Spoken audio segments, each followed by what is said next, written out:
Happy Friday, everybody. I've got a book called How Full Is Your Bucket for kids today, written by Tom Rath and Mary Reckmeyer.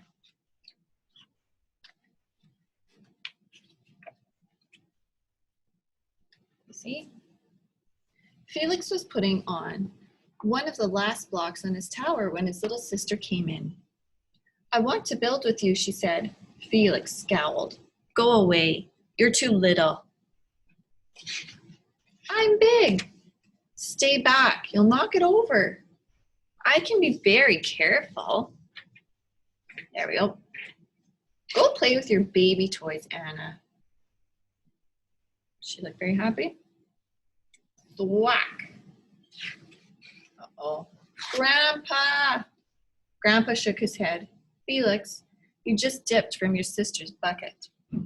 Like everyone else, Anna has an invisible bucket. When it's empty, she feels bad. But when it's full, she feels great. Didn't you ever notice your own bucket? Invisible bucket? Sometimes Felix couldn't quite tell when his grandfather was joking.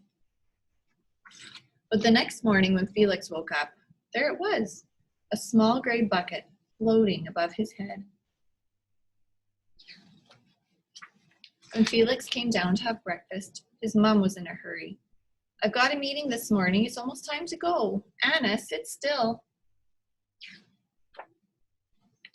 Felix slipped, and choco wheat scattered across the floor. "Felix," yelled his mom, "you should have used the stool to reach that." Felix could feel his bucket tip, and big invisible drips spill out. Drip, drip. "Ha ha," Anna laughed as she crunched the cereal with her shoe.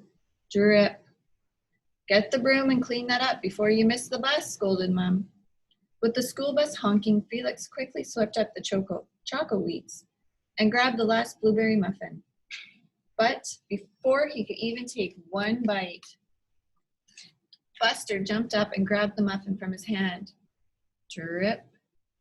"Hey, look at Felix's new backpack. My baby brother has one just like it." Drip. "Psst, Felix. Psst, psst, psst. Drip.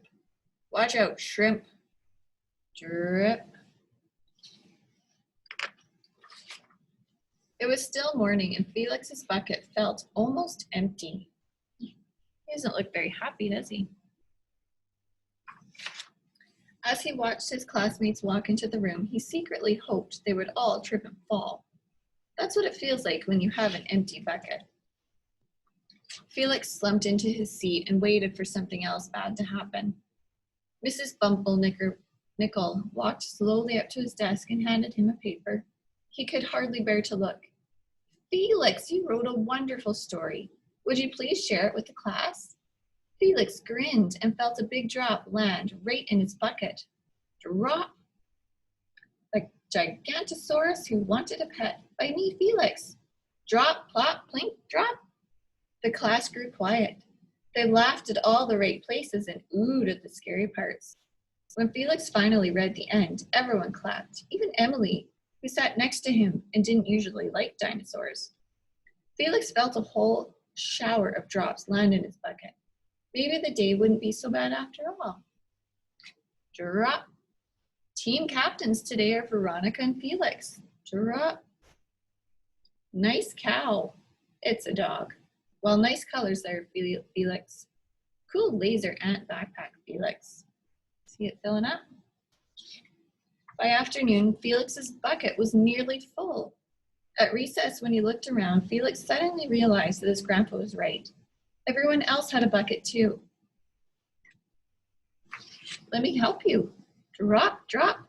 "Here's your baseball. Catch." Drop. "Thanks, dude." "Hi, I'm Felix. First day?" Drop. "Yes, I'm Amir." The strange thing was that for every drop he helped put in someone else's bucket, he felt another drop in his own bucket. When Felix burst in the door after school, he shouted, "You were right, Grandpa. I do have a bucket, and I understand how it works." Then he saw Anna's torn doll. "Bad dog," he almost scolded. But then he thought dogs might have invisible buckets too. Your doll will be okay, Anna, said Felix. Mom will fix her. Until then, do you want to help me build the tallest building in the whole world with me? And so they did. And their buckets were full. The end. So I hope you have a great weekend this weekend. And you help fill somebody else's bucket up and fill up your own too. Bye. Have a fun weekend.